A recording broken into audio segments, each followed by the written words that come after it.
In my last video, I talked about how in Western philosophy and religion, we have the idea of an underlying structure to the universe, whether it's through an architect or an underlying unity. So in the Judeo-Christian tradition, that is of course God, but in earlier Greek philosophical iterations, we find the ideas such as logos with the Stoics, and even the monad and the demiurge among the Neoplatonists. It goes all the way back to Parmenides.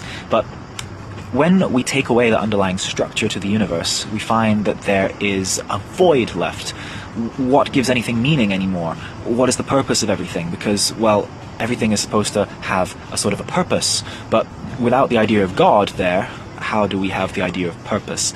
Now, strikingly, that is not the way that Daoism and Buddhism look at this, because they don't really have the idea of an underlying unity or God.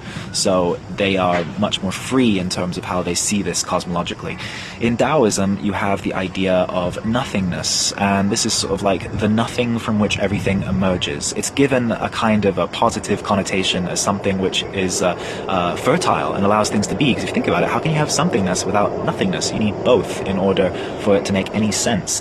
But anyway, I move on.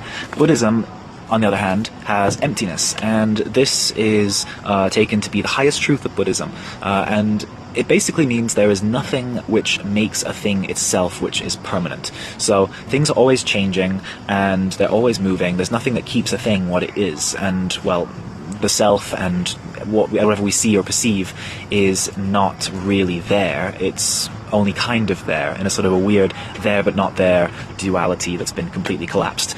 So it's not a literal emptiness like an empty container, but it does mean empty of whatever it is that makes a thing itself, which means that you are now in connection with basically everything. So Westerners struggle with these ideas. We come from a very different philosophical background, very different ideas. We struggle. So nothingness, emptiness seem like daunting terms to us, but in Buddhism and Daoism, they're actually very rife with meaning and are very, very profound ideas, I think.